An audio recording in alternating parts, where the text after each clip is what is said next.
प्रभात ले बाबा को साथ, उठो रे प्रिय आत्मन, जागो हे प्रिय आत्मन। फरिश्तों के संग संग बाबा है पधारे, फरिश्तों के संग संग बाबा है पधारे। प्रीतम से कर मिलन, जागो आत्मन, उठो आत्मन, आई रे Prabha.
Bonsoir, bonsoir à tous. Alors, est-ce que tout le monde va bien? Est-ce que tout le monde est peut-être pas heureux, mais au moins content? Donc, content, il y a une différence, hein, content, contenté. On l'a souvent expliqué dans les ateliers de méditation. Donc, contenté, c'est quoi qu'il arrive. Et peut-être on pourrait commencer juste par 30 secondes, une minute de méditation. D'habitude, on l'a fait à 8 heures, là, pour, en même temps que tout le monde applaudit à l'extérieur. Et bien là, on pourrait avoir, nous, 30 secondes, une minute de gratitude ou de bonnes pensées, surtout pour ceux qui sont malades, souffrant, peut-être leur famille aussi, s'il y a dans votre entourage des personnes qui souffrent de cette affliction.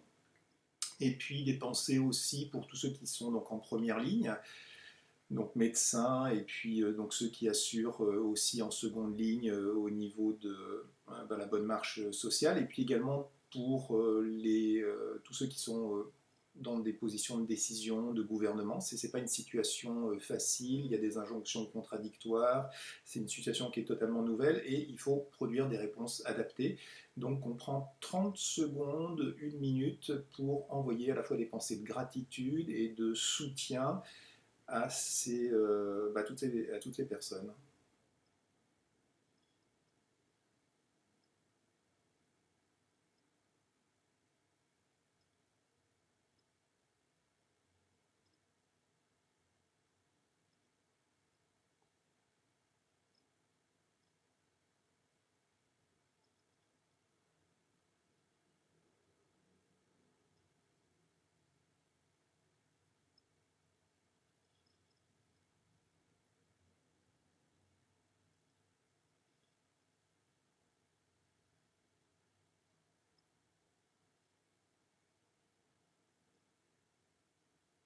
Ok, merci pour votre participation.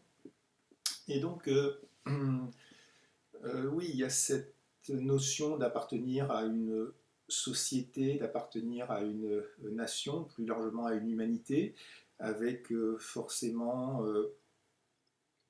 des obligations, peut-être pas des obligations, mais une solidarité. Donc on respecte cette quarantaine le plus possible et on respecte aussi les consignes de sécurité. Parmi les consignes de sécurité, il y a celle qui consiste à se laver les mains, peut-être une vingtaine de fois, plutôt toutes les 20 minutes, c'est conseillé. Bon, bah, si on reste chez soi et qu'on est seul, c'est peut-être un peu différent si on est en famille et si on sort beaucoup, mais il y a cette conseil, cette préconisation donc de se laver les mains une fois toutes les 20 minutes, et tout un tas de conseils aussi de bonne facture, de bonne aloi, donc manger bien, se reposer bien, faire attention à la propreté, donc changer de vêtements, pas utiliser les mêmes masques plusieurs fois de suite ou alors les stériliser, et puis donc faire attention à non seulement cette propreté, son hygiène personnelle, etc. Donc probablement que tout ça, on le respecte. Et simplement, l'atelier de méditation de ce soir, il aimerait se focaliser sur un aspect assez sous-traité d'habitude, en général, et peut-être encore plus par les temps qui courent, qui déplacent les urgences, qui déplacent les préoccupations vers plus d'immédiateté. Et ça serait l'assainissement de son mental, de son esprit, de ses pensées. Alors déjà en temps habituel, c'est quelque chose d'assez crucial. On pourrait dire qu'un des objectifs de la méditation, c'est justement ça, c'est la purification, la bonification, la transformation de ces pensées, comme le terreau dans lequel vont ensuite naître non seulement les pensées, mais les paroles, les actions, les décisions, la qualité de nos relations, etc.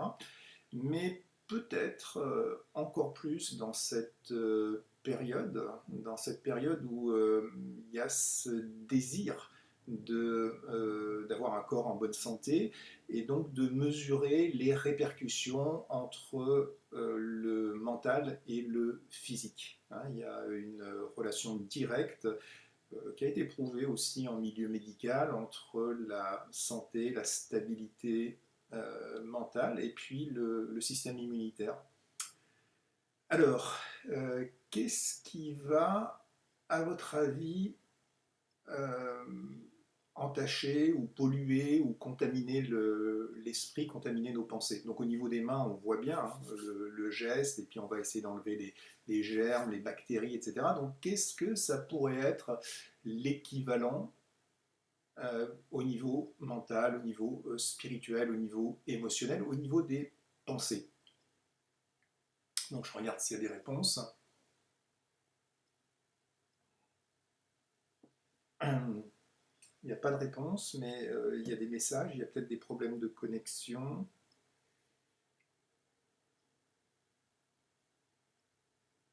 Non, tout va bien. En même temps, j'ai un contact à distance, l'après-midi. Alors pour la personne qui n'arrive pas à se connecter, a priori ça passe par YouTube, donc peut-être relancer l'ordinateur, essayer de changer de navigateur, euh, relancer la connexion, etc. Si vous êtes sur votre téléphone, essayez peut-être de passer sur un ordinateur. Pour l'instant, là, on va imaginer que, en fonction du feedback, tout va bien. Alors, ça nous a laissé le temps de réfléchir.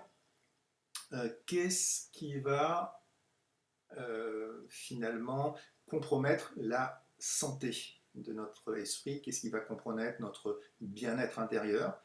Alors, on pourrait dire peut-être, il n'y a pas beaucoup de réponses qui s'affichent pour l'instant, mais très certainement les soucis, ça serait comme une forme de germe ou de bactérie. Il y aurait peut-être le fait de trop penser, donc le fait d'entretenir aussi des pensées qui soient négatives, le fait d'être dans une énergie. On voit beaucoup ça actuellement, on voit des beaux élans de solidarité, des beaux élans donc de générosité, des beaux élans de communication, mais on voit aussi beaucoup de critiques, on voit aussi beaucoup de plaintes, on voit pas mal de récriminations, etc. Donc des énergies comme ça qui finalement sont ni agréables pour nous, ni constructives pour l'extérieur. Donc il y aurait ça, il y aurait, pourquoi pas, et on en a parlé la dernière fois, il y aurait les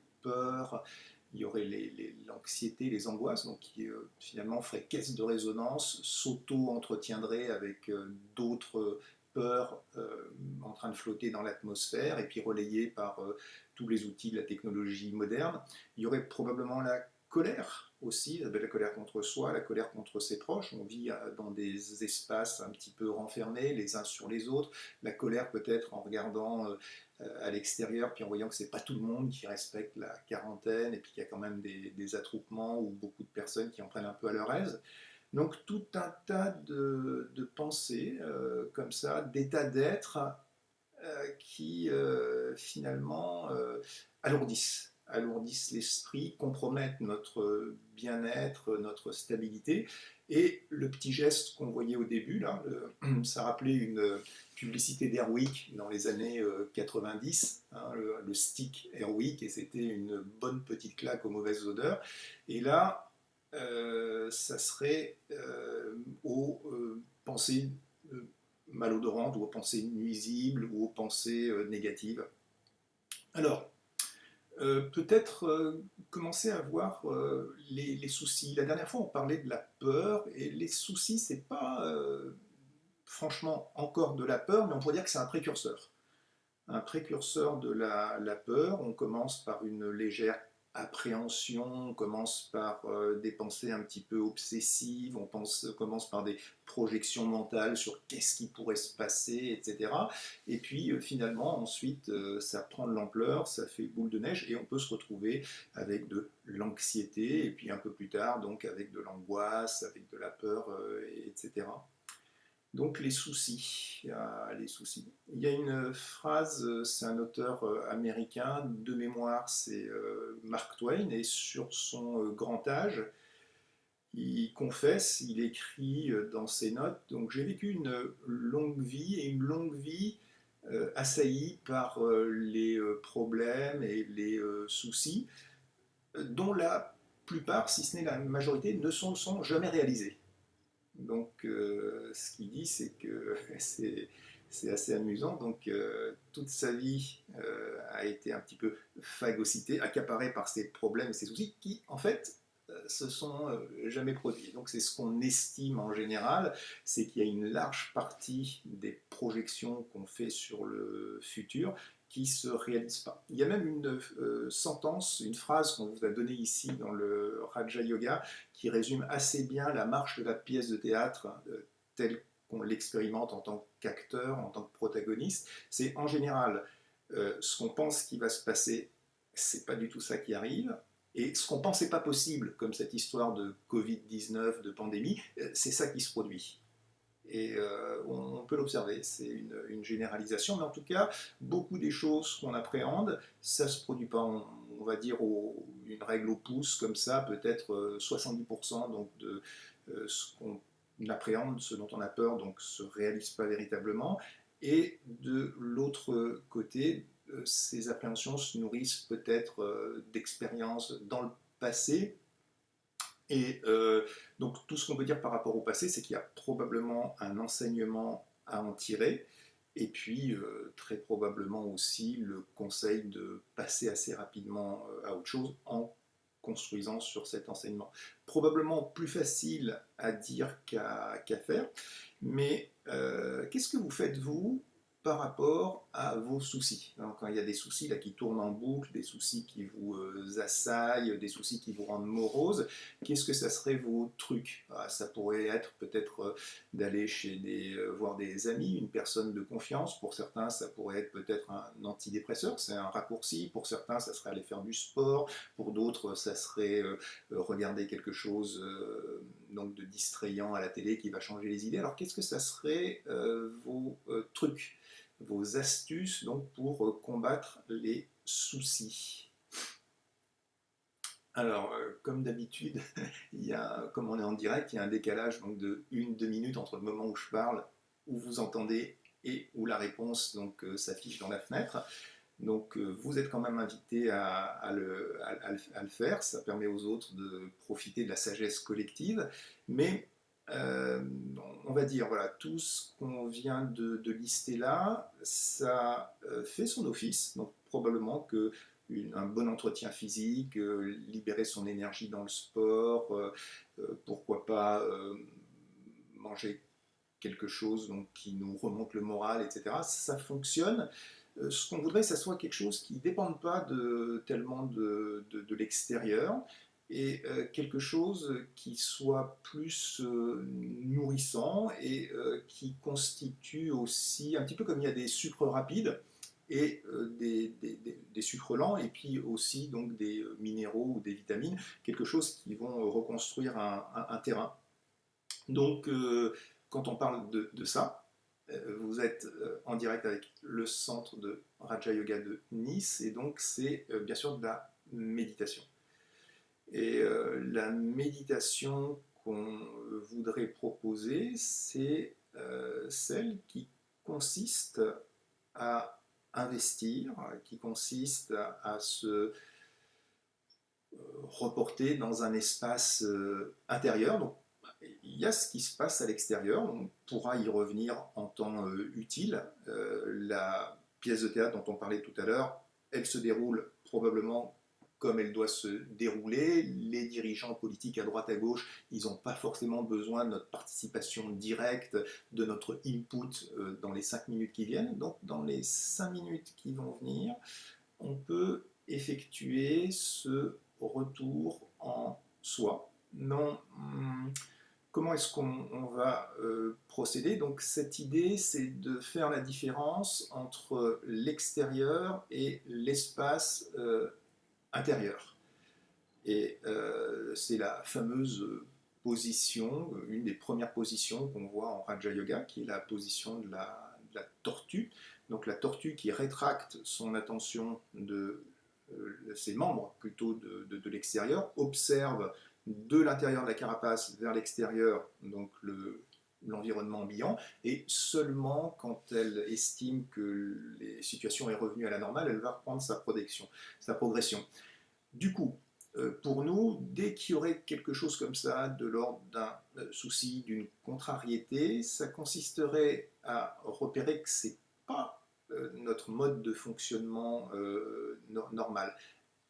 c'est pas notre mode de fonctionnement normal dans le sens où c'est habituel, mais c'est pas naturel. Hein. On a souvent expliqué que notre état originel, notre état ontologique, notre état premier, c'est de la paix, c'est de la stabilité, c'est de l'amour, c'est du détachement. On en fait l'expérience, on en fait l'expérience en méditation, c'est-à-dire que ça se prouve indépendamment de ce qui se passe à l'extérieur. Je peux me retrancher dans cet espace de stabilité, de paix, de détachement et l'éprouver. Hein, donc ça se prouve.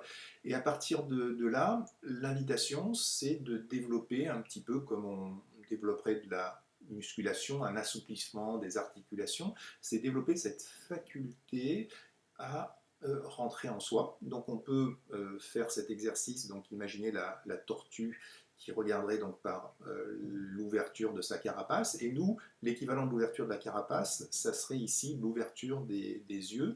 Et on serait en train donc de regarder de l'intérieur vers l'extérieur. Donc ça, c'est une première chose. Donc vous pouvez juste le faire dans le moment réel, c'est-à-dire ce que vous regardez, vous développez cette conscience. Je suis actuellement en train de regarder de l'intérieur de cette enveloppe corporelle vers l'extérieur par la fenêtre donc de ses yeux.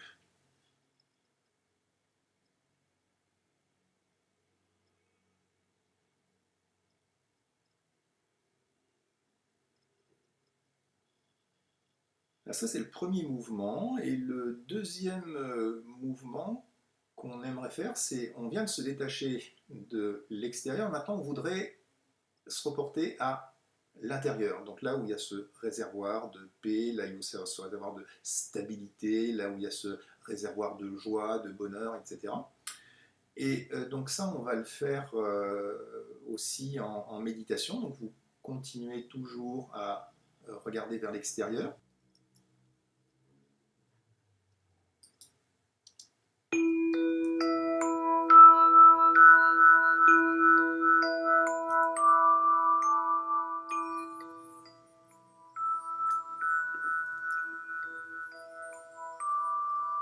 Et donc, il y a cet exercice qu'on faisait quand on était enfant, où on essayait de montrer le blanc de ses yeux à ses amis, à ses camarades. Et là, c'est un peu la même chose qui est en train de se passer. J'étais en train de regarder vers l'extérieur, mais là, c'est un petit peu comme si mes yeux basculaient donc, dans les orbites oculaires et se retrouvaient à regarder à l'intérieur de ma boîte crânienne. Pour fixer les idées, comme il y a peut-être des personnes qui méditent pour la première fois qui sont avec nous, ce qu'on propose de visualiser, c'est cet espace de lumière et d'associer ça donc à un sentiment non seulement d'intériorité, mais aussi de paix et de stabilité. Donc pendant 3-4 minutes, ce que vous faites, c'est juste ça. Je m'intéresse à cet espace intérieur et puis quand j'inspire, eh bien, j'amène de l'énergie, de la paix, de l'aération dans cet espace qui était un petit peu encombré et de la lumière. Donc chaque inspiration correspond à un apport de lumière, de fraîcheur et d'énergie.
Merci.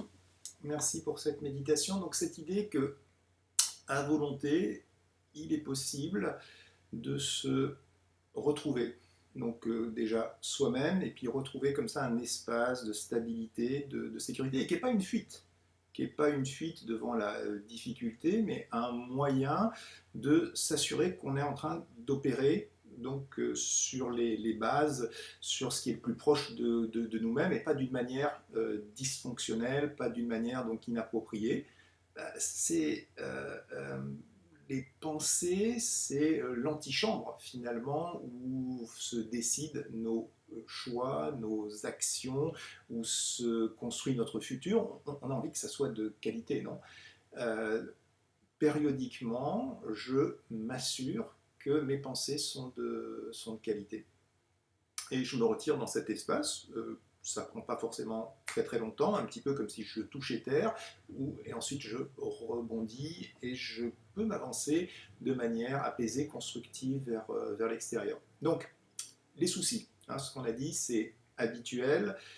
Il semblerait qu'on n'en fasse pas l'économie parce qu'on a été habitué à fonctionner comme ça déjà tout petit. Quand on regardait les adultes, quand on regardait nos parents ou quand on regarde les gouvernants, etc., on voit que tout le monde est en train de faire du souci. Donc quelque part, la culture ambiante, la culture d'entreprise, c'est de se faire du souci. Habituel, naturel non, bénéfique probablement pas. On aimerait se faire l'avocat de cet état qu'on appelle sans souci, à pas confondre avec insouciant. Insouciant, c'est pas génial parce que c'est la personne qui se balade dans la vie avec de la négligence, avec finalement une attitude un petit peu de je m'en foutisme. Là, ça serait sans souci, c'est-à-dire je fais les choses mais sans souci. Ça va de pair avec la responsabilité. La responsabilité, c'est une très très bonne chose. C'est bien d'assumer ses actes, c'est bien de soutenir sa création, c'est bien donc de répondre présent quand il le faut. Ce qu'on ne voudrait pas, ça serait de la responsabilité qui deviendrait comme un fardeau, qui deviendrait comme une lourdeur, le sentiment de porter le poids du monde sur ses épaules.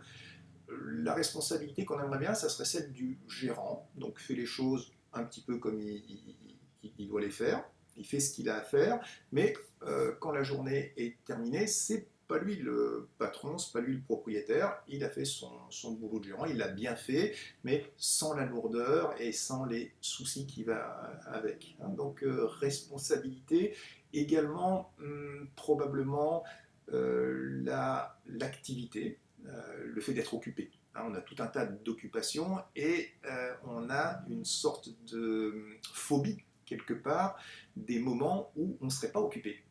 Et on dit la nature a horreur du vide, mais nous-mêmes, nos contemporains, dès qu'il y a un moment de vide, un moment où nous est tendu peut-être le miroir de notre existence appauvrie existentiellement, on cherche à le meubler avec une sensation, avec une expérience, avec une activité, et on se retrouve, on est à la base, on le dit souvent ici, des êtres humains, avec l'accent sur être, et on n'est pas des humains qui font, ou des humains qui ont. Vous voyez le verbe être, faire, avoir. Très très souvent, on se retrouve dans le faire, on se retrouve dans l'avoir, donc on se fait avoir.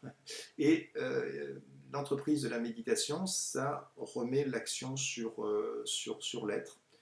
On distingue donc l'humain et l'être. Donc l'humain, c'est justement tout cet investissement extérieur, c'est tout ce paraître, c'est toute cette façade, c'est toute cette personnalité construite. Et l'être, c'est ce qui reste quand on s'est dépouillé de tout ça. Donc ça, c'est pour les soucis. Également, ce qu'on voudrait assainir avec ce petit pulvérisateur, ça serait très probablement ce qui pourrait être lié quelque part à la colère, à l'irritation, ce qu'on voit actuellement. Il semblerait que, notamment quand les personnes qui sont en quarantaine cohabitent dans un espace resserré, ça exige beaucoup de pouvoir d'adaptation, beaucoup de tolérance, et puis que souvent il peut y avoir des éclats, des violences qui se retrouvent aussi dans ce que peuvent manifester les gens par rapport à la situation ambiante, il y a une sorte de rancœur, etc. On aimerait là aussi souligner que la colère, c'est quelque chose qui nous semble normal, c'est quelque chose avec lequel on s'est habitué à fonctionner, mais qui n'est pas non plus naturel. On en veut pour preuve que comment on se sent finalement, pas au moment de la colère, mais on va dire 1 ou 2 heures après. Peut-être qu'au moment de la colère, il y a une sorte d'explosion libératrice, et puis voilà, ils vont voir de quoi je me mêle, ils vont comprendre qu'ils m'ont fait du tort, peut-être une montée d'adrénaline aussi qui est assez gratifiante. Euh, 2 heures après, on est encore obsédé par le souvenir, et puis des fois on a cet esprit d'escalier, on dit mais pourquoi je me suis mis dans un état pareil. Et ce qui se passe en vérité, c'est que il y a ce dicton latin, aera furor brevis, qui dit la colère est une sorte de folie temporaire. On ne s'appartient plus, on dit des choses qui nous ont échappé, on dit la colère, c'est à cause de grands brûlés, donc celui qu'on a incendié, et puis nous-mêmes. Et ce qui reste, donc, c'est la violence qu'on a fait à l'autre, c'est la colère en termes d'hormones que ça a relâché dans notre corps, et un sentiment qui n'est pas très agréable, et puis un retrécissement de notre champ de vision, c'est-à-dire au moment où on est dans la colère, c'est 100% l'autre qui est responsable, c'est 100% moi qui ai raison, et donc on a retréci ce champ de vision.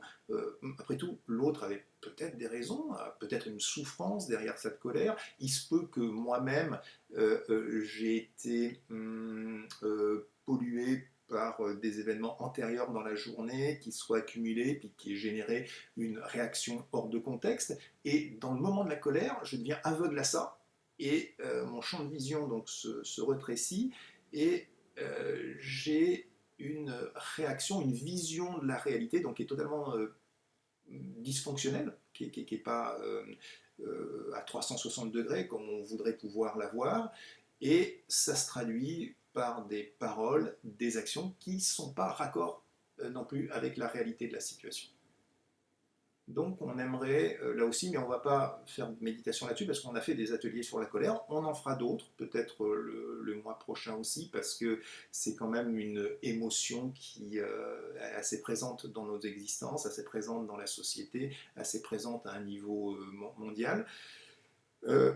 Là, ce qu'on aimerait, on a parlé donc des soucis, on a parlé donc de la responsabilité, on a parlé de la suractivité, on a parlé de la colère, donc ce qu'on aimerait assainir aussi au niveau mental, ça serait peut-être notre relation au bonheur. Il y a une sorte de frustration actuellement qui est vécue du fait de cette quarantaine, du fait de ce confinement, et qui vient probablement de la relation qu'on entretient au bonheur. Qu'est-ce que c'est le bonheur pour moi ? On peut déjà se poser la question, donc s'il y en a qui se sentent inspirés, ils peuvent écrire ça dans le chat, là, dans le message en ligne. On observe qu'il y a des évolutions dans la conception qu'on a pu se faire du bonheur.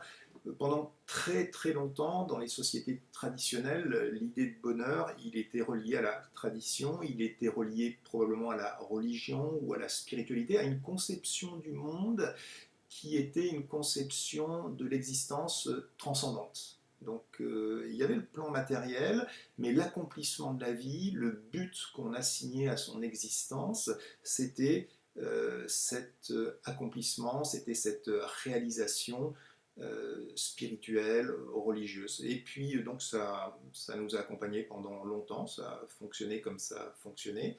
Et à un moment donné, au moment du siècle des Lumières, au moment de Nietzsche, donc qui se fait l'apôtre de la mort de Dieu, ça disparaît et c'est remplacé, on pourrait dire, par la philosophie et des philosophies de l'existence qui sont plus matérialiste, hein. On est dans une époque, à partir de là, qui est matérialiste dans ses manifestations, dans ses actions, également dans ses ambitions.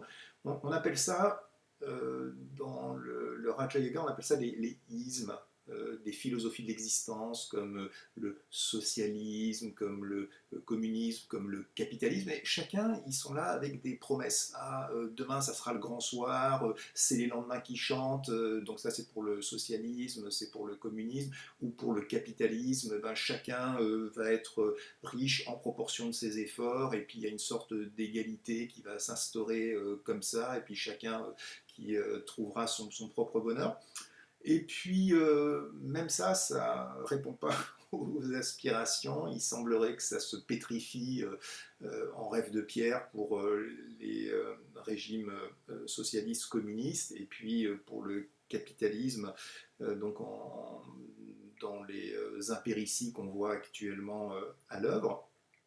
Et à un moment donné, donc le bonheur, ça devient probablement un bonheur scientifique. Ah, demain, on va aller coloniser Mars, demain, on va trouver des nouvelles inventions qui vont permettre de résoudre tous les problèmes, et puis on va peut-être, on invente d'ailleurs des choses en permanence qui nous semblent valider ce postulat que la science est là donc pour tout résoudre, pour répondre à nos aspirations, pour répondre à notre quête d'accomplissement et de bonheur. Ça marche moyen. Je pense que c'est ça qu'on peut faire le constat ensemble, c'est que la science cause autant de problèmes finalement qu'elle en règle, peut-être même plus. Et à un moment donné, il y a une évolution où, à l'intérieur de la science, le bonheur devient un bonheur médical, c'est-à-dire un bonheur qui est lié à notre santé. Le bonheur, c'est je vais être jeune le plus longtemps possible, je vais être en bonne santé le plus longtemps possible. Donc on s'attache exclusivement à cette enveloppe corporelle, on s'attache exclusivement à son bien-être, ce qui n'est pas mauvais en soi, sauf si on réduit notre existence à ça, et on s'aperçoit que la crise actuelle le montre, la médecine résout pas tout, et même il y a probablement plus de nouvelles maladies actuellement qu'il y en a eu par le passé. Donc nouvelles maladies, nouvelles épidémies, nouvelles pathologies, etc. On est dans une société qui n'est pas forcément si bien portante que ça. Et dernière évolution, c'est le bonheur comme une accumulation de plaisir. Vous voyez, un petit peu comme on a évolué niveau traditionnel, spirituel, religieux, donc niveau philosophie, niveau science, niveau médical, et maintenant c'est le bonheur, c'est accumulation de plaisir, donc je peux voyager quand je veux, je vais aller dans la nature donc le week-end, je vais aller au cinéma dans la semaine, au restaurant, etc. Donc le plus je peux accumuler de plaisir, le plus je peux accumuler de gratification corporelle, le plus je peux accumuler de sensations, le plus je vais être heureux. Donc confusion entre bonheur et plaisir. Mais ce que nous enseignent les traditions, le bouddhisme, l'hindouisme, mais aussi chez les chrétiens, l'érémitisme, comment s'appelait, c'est ceux qui se retiraient sur le mont Athos. Ah, le nom m'échappe, mais c'était des philosophes chrétiens donc, qui prêchaient le détachement, qui prêchaient donc l'introversion, qui prêchaient la méditation. Si le nom me revient, je le partagerai avec vous. Et donc dans toutes les traditions, c'était pointé du doigt que la recherche du plaisir pour le plaisir, c'était quelque chose d'un petit peu vain, d'abord parce que ça ne durait pas, donc c'était impermanent. Ensuite, parce qu'on finissait par se lasser, faites l'expérience, vous prenez la musique que vous préférez, vous l'écoutez en boucle, au bout d'une journée ou 2 journées, vous pouvez juste plus l'écouter. Ou le plat que vous préférez, vous le mangez donc tous les jours, donc au début il y a une satisfaction, peut-être ça peut être même le cas pour des barres chocolatées, etc. Si vous mangez que ça, il y a une sorte d'overdose. Également, dans cette recherche effrénée du plaisir ou des gratifications corporelles, il y a une sorte d'addiction aussi qui se met en place. donc d'addiction à la sensation physique, un petit peu comme on a des addictions pour l'alcool, qu'on a des addictions pour les drogues, qu'on a des addictions pour les jeux d'argent, qu'on a des addictions au travail, des addictions à la conquête affective, etc. On est dans une société comme ça d'addiction au plaisir, d'addiction à la sérotonine, d'addiction aux endorphines, etc. Et on est des sortes comme ça de dépendants. Et même ce qui se passe actuellement, là j'ai été en conversation avec un ami yogi aux États-Unis et je lui demandais mais comment ça se passe au niveau de la société, comment ils vivent ça. Il me disait mais il y a des sortes de statistiques parce que, donc, qui remontent où on voit que les Américains en quarantaine, dans une large majorité, donc ils vont boire de l'alcool, ils vont beaucoup fumer, donc des opiacés, ils vont regarder de la pornographie et ils vont faire des jeux vidéo. C'est dans les premiers jours de la quarantaine, c'est voilà, et c'est pas étonnant parce que confronté à la dureté, confronté à la violence de la situation, on a besoin de compenser. Et on compense par quoi? On compense par ce qui nous amène du réconfort. Et donc dans la société actuelle, qui est une société donc d'addiction à la sérotonine, au plaisir immédiat, au plaisir intense, eh bien ça va être le refuge normal. Ah, donc dans notre méditation, nous, ce qu'on aimerait bien, c'est arriver à se connecter à une forme de plaisir, une forme de joie, une forme de bonheur. Et là aussi, il y a une gradation. Hein. On faisait une gradation dans les niveaux de la peur, une gradation dans les niveaux de la colère, une gradation dans les niveaux de détachement. Il y a une gradation aussi dans les niveaux du plaisir, du bonheur, de la joie, de la félicité, de l'extase, celle que tous les grands mystiques de toutes les traditions nous ont incité à gravir ces échelles. Et voilà, ils ont été là, ils nous disent c'est possible et suivez-nous sur ce chemin. C'est ce que propose la méditation. Donc on a fait ce geste de retrait providentiel, je me reconnecte au soi essentiel, au soi véritable. Et deuxièmement, j'investis mes pensées, mon mental, mon esprit, puisqu'il s'agit donc de canaliser l'esprit, je l'investis dans la création de pensées que je vais essayer de convertir en sensations. Hein. C'est-à-dire que la pensée que je propose à mon esprit, je vais la convertir en sensation. Donc on va refaire ça en méditation.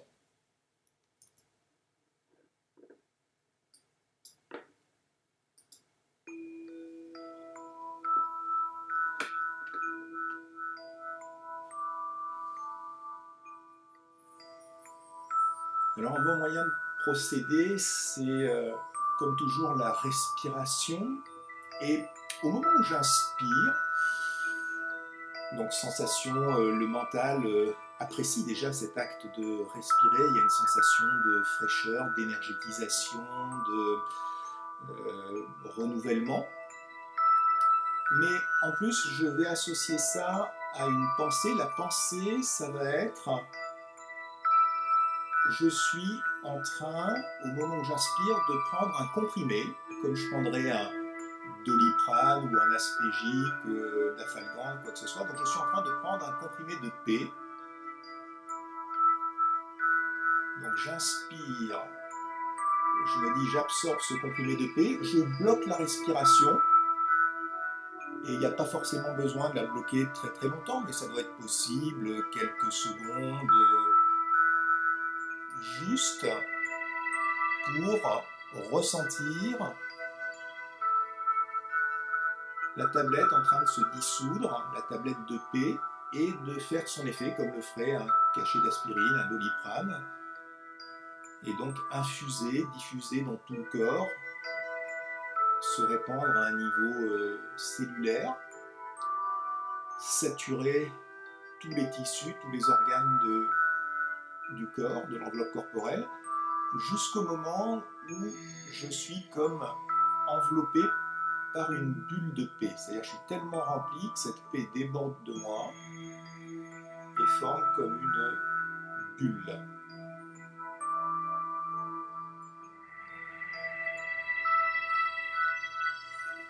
Et quand j'expire, donc cette bulle de paix se propage dans l'atmosphère environnante.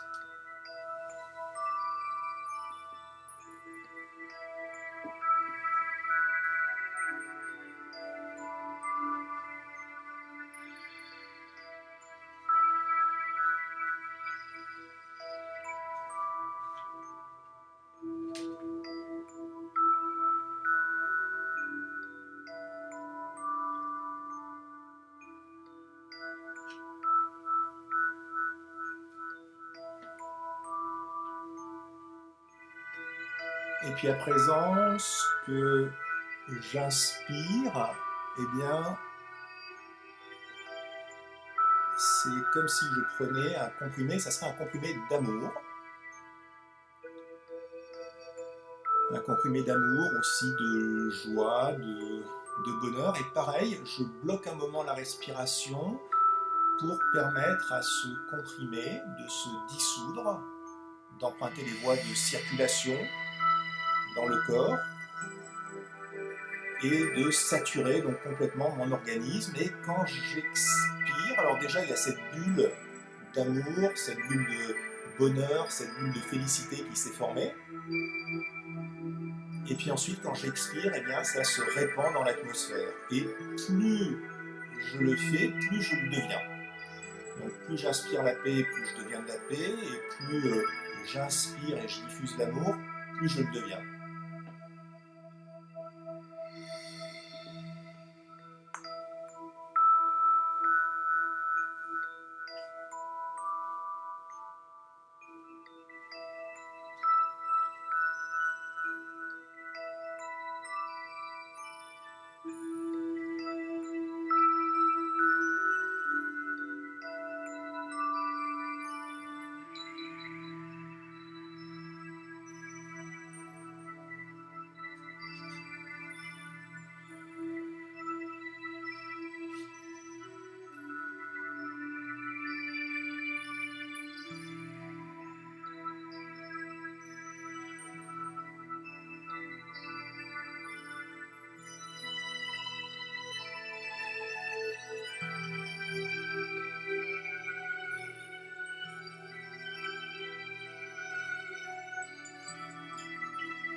Ok, merci.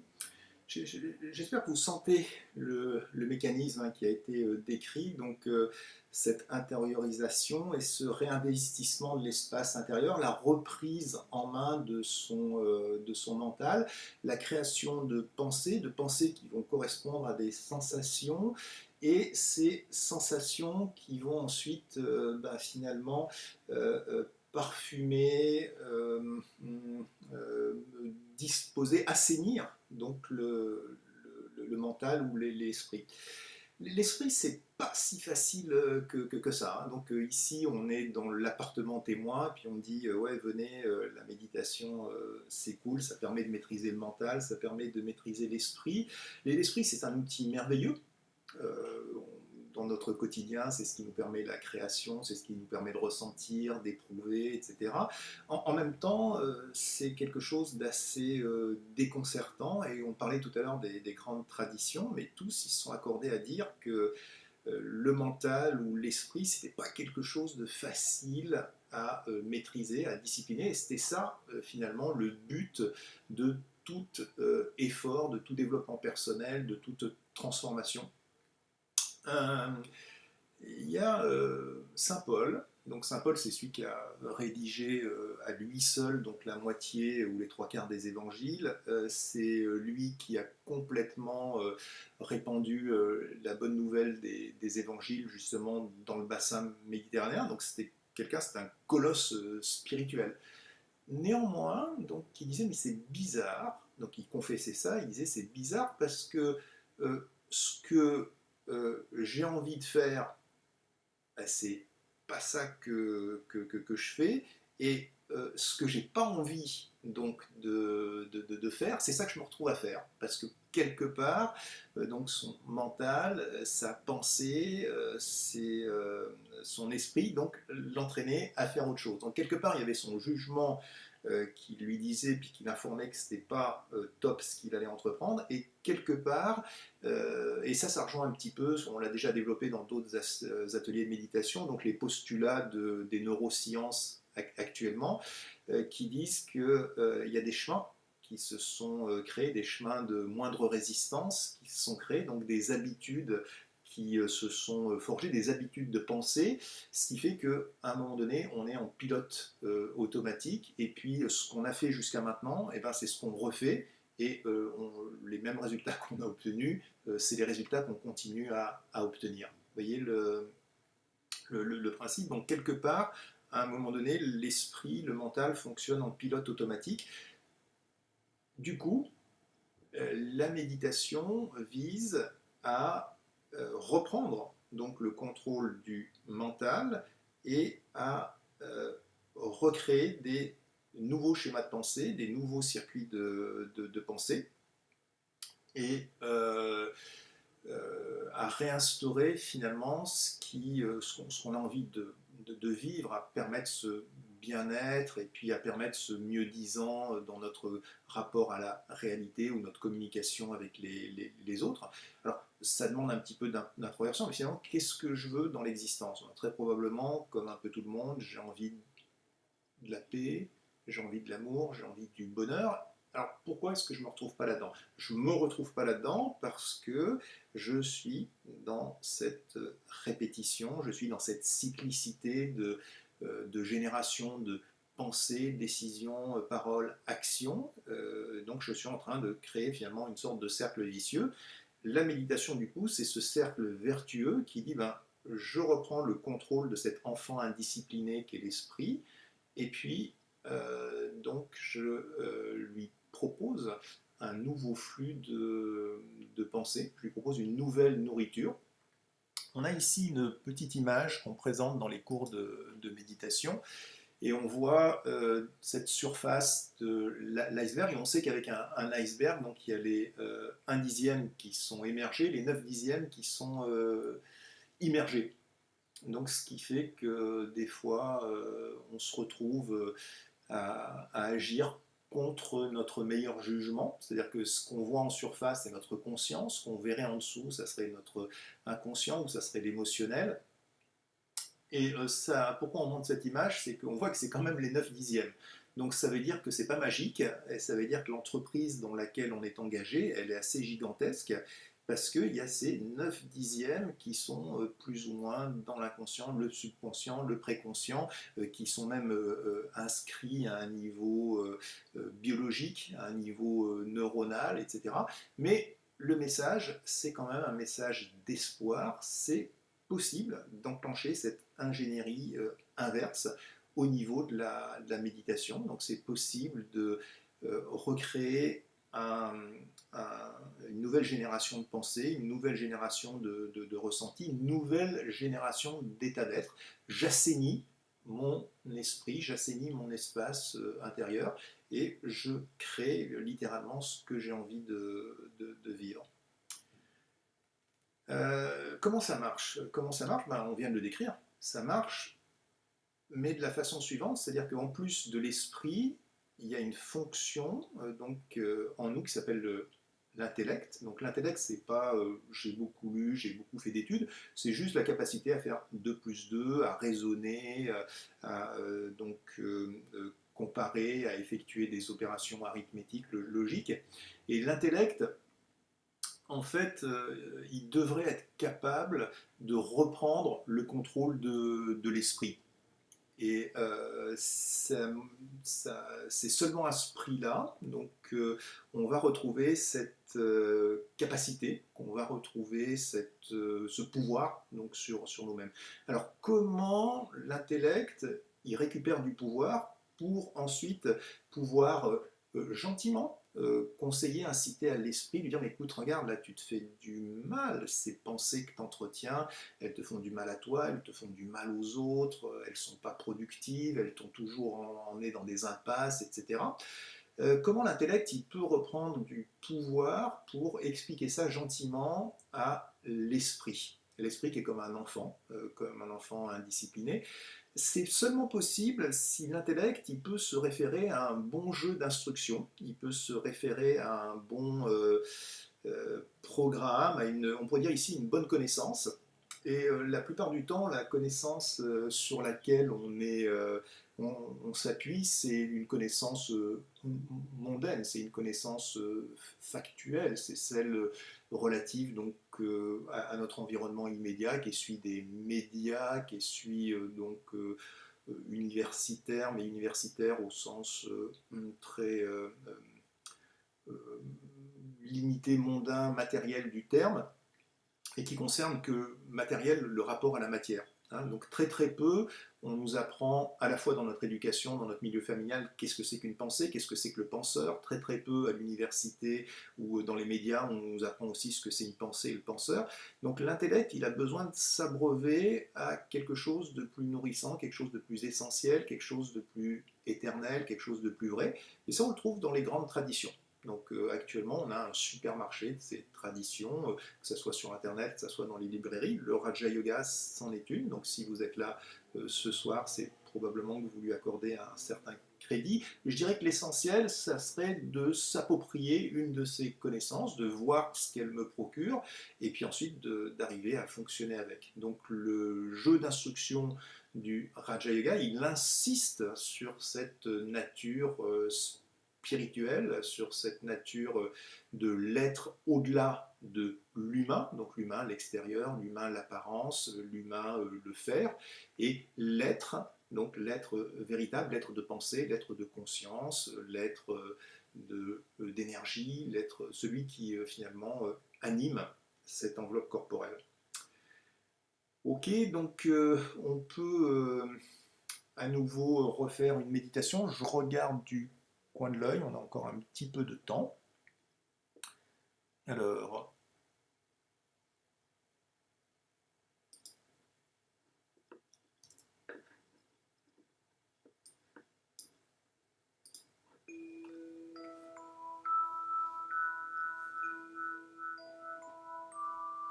donc la méditation comme ce dialogue qu'on entretient avec soi-même, comme avec un ami, comme avec un enfant, comme avec quelqu'un qu'on aimerait beaucoup. Donc pour une fois, cette attention portée au soi, ce regard porté au soi, cette redécouverte du soi, ce temps de qualité.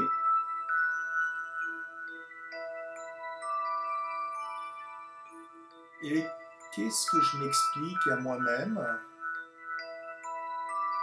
Qu'est-ce que je transmets à moi-même?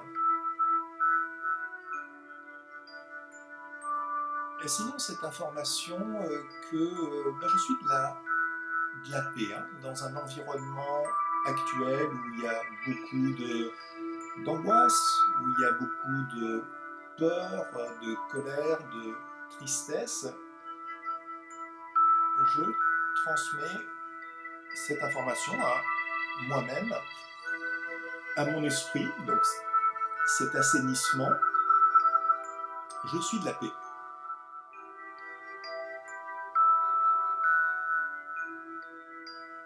Et donc, qu'est-ce que ça veut dire?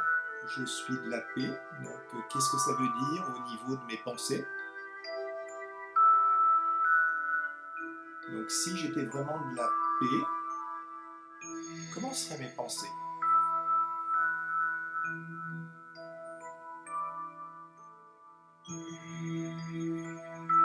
Si j'étais vraiment de la paix, si la paix était mon essence, comment seraient mes paroles?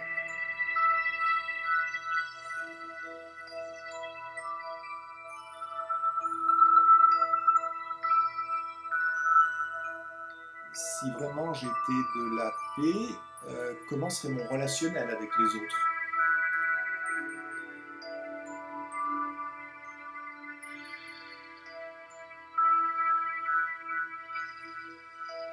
Si vraiment j'étais de la paix, comment seraient mes actions vis-à-vis des différentes situations, vis-à-vis de l'environnement, vis-à-vis de la nature?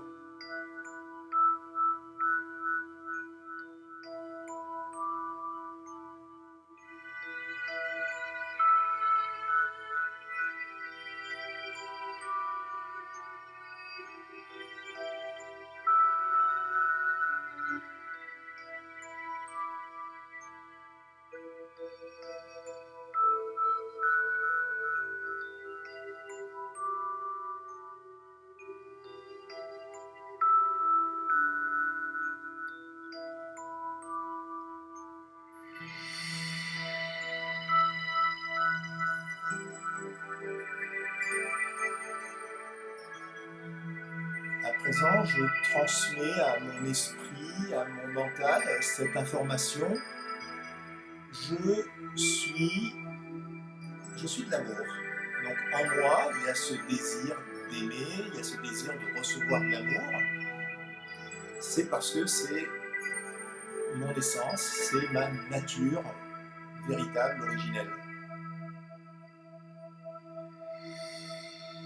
Alors, si c'est vrai que je suis de l'amour, comment ça serait mes pensées?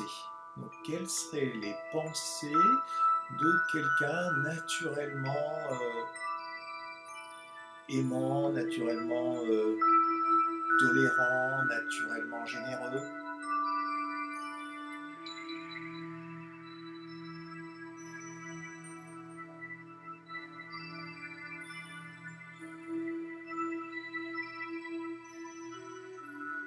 Et si véritablement je suis de l'amour, mais quelles seraient mes paroles? Comment seraient mes paroles? Donc le ton de mes paroles, la teneur de mes paroles, le sentiment à partir duquel je les prononce.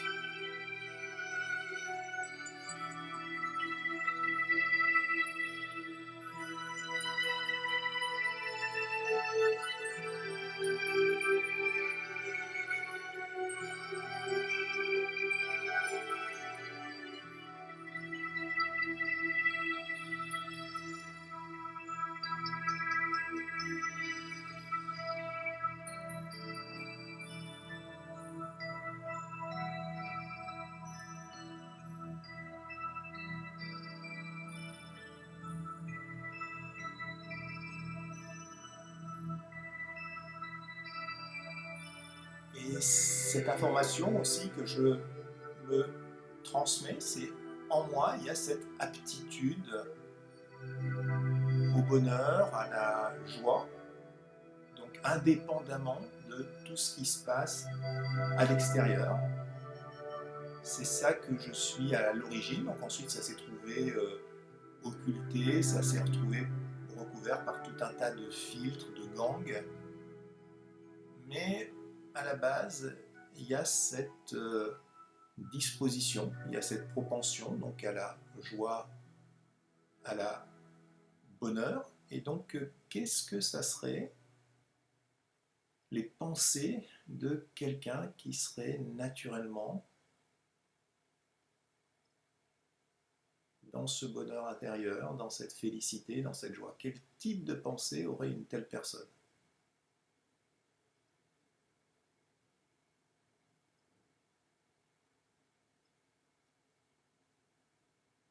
Et puis, une telle personne donc, qui serait une incarnation, une personnification de cette joie intérieure, de cette félicité, quelles seraient ses paroles? Quelles seraient ses relations avec les autres?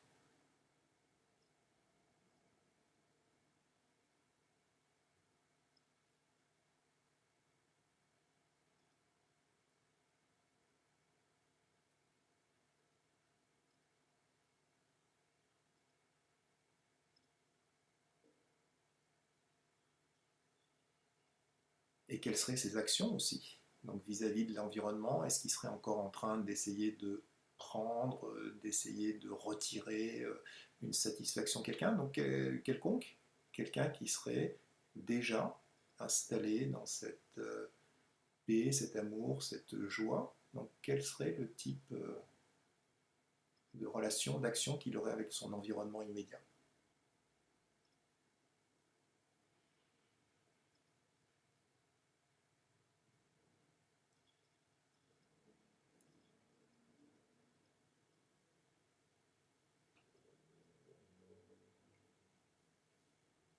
Et puis petit à petit, tout en conservant cette plénitude, tout en conservant ce rayonnement intérieur, tout en conservant cette lumière, je reviens dans la situation présente, dans mon environnement immédiat, peut-être en connexion avec d'autres personnes autour de moi, s'il y en a qui regardent en même temps. Mais j'essaye de conserver cet état d'être, j'essaye de conserver ces sensations. Ok, merci de votre participation. Donc, assainir l'esprit. Donc, assainir l'esprit en premier pour soi-même, c'est ce qu'on a de mieux à faire, parce que c'est ça qu'on a envie de vivre. Hein. On n'a pas envie de vivre. On se programme hein, soi-même. C'est-à-dire que si, par exemple, j'ai des pensées de tristesse, ben, je vais devenir une sorte d'expert de la tristesse. Si j'ai des pensées de colère, je vais devenir un spécialiste de la colère. Si j'ai des pensées de complot, eh ben, je vais devenir une référence, une autorité dans le domaine du complotisme. Et de la même façon, si j'apprends à développer et à installer des pensées positives, et d'autant plus facile que ce n'est pas de la méthode Coué, c'est je suis en train de me brancher, de me connecter à une véritable présence, une véritable ressource intérieure, eh bien je vais devenir là aussi un expert, un spécialiste de la positivité, de la joie et donc en pouvoir ensuite en faire profiter mon environnement. Donc bon pour le soi, et puis aussi bon pour l'environnement, bon pour mon relationnel, précisément à une époque où il y en a véritablement besoin. On va terminer par une petite méditation dans ce sens. Cette idée que on n'est pas isolé. Hein. Il y a cette phrase de, je crois que c'est Hemingway, mais il l'emprunte à un poète qui s'appelait George Donne, je crois. Et aucun homme n'est une île, et n'envoie pas demander pour qui sonne le glas, car il sonne pour toi. Hein, c'est-à-dire à chaque fois qu'il arrive quelque chose à une autre personne, et ben finalement je suis relié, je suis partie prenante. À la fois je suis influencé par les autres, à la fois je peux influencer les autres. Et l'idée de la méditation, c'est de retrouver cette autonomie, mais retrouver aussi cette participation, retrouver aussi ce partage, retrouver aussi cette coopération, on va dire, hein, cette faculté de donner ce qu'on a de meilleur en nous-mêmes. Donc on va terminer par une petite méditation, là encore une fois visuelle. C'est des images qui ont été prises par les satellites ou la navette spatiale, donc la NASA, donc en train d'orbiter autour de la Terre. Et c'est une expérience bouleversante, hein. Quand on entend les astronautes ou les cosmonautes, quand ils reviennent, on pense donc à Armstrong, Collins, Powell, mais tous ceux aussi qui leur ont succédé, c'est une expérience bouleversante, donc de voir la petite boule bleutée dans l'espace et puis de réaliser le miracle de cette présence, de cette existence dans un univers infini où les probabilités de vie sont probablement pas si élevées que ça. Et c'est notre maison et c'est notre famille. Donc c'est ça qu'on va faire dans notre méditation, c'est on va envisager la maison Terre et vous allez voir ça se passe la nuit et donc il y a plein de lumière, c'est la lumière des villes qu'on voit, mais on peut associer ça à la lumière donc de nos frères, de nos sœurs, cette lumière intérieure et vouloir leur envoyer ce message, vouloir les relier, vouloir les connecter, vouloir les alimenter. Et on peut aussi faire ça, pourquoi pas, en direction de la planète Terre elle-même, suffisamment violentée, suffisamment spoliée, abusée.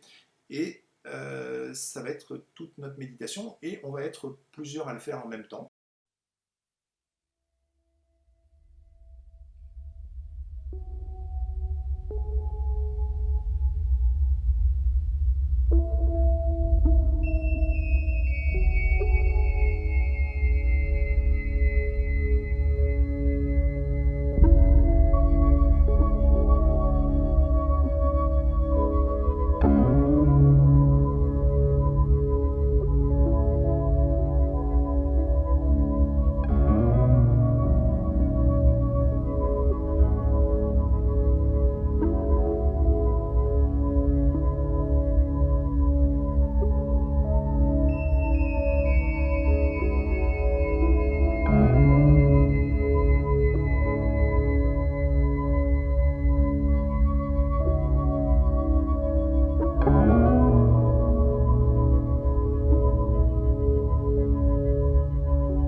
Voilà, merci pour cette méditation. Fin de l'atelier de ce soir. On espère que vous aurez retenu quelques inspirations, probablement des bons moments pour pratiquer tôt le matin, pour lancer la journée, donc création, génération de ces pensées, assainissement donc de son mental avant de sortir, et puis assainissement de son mental en cours de journée ou quand on va dormir le soir. Voilà, on vous souhaite tout le meilleur et puis à bientôt.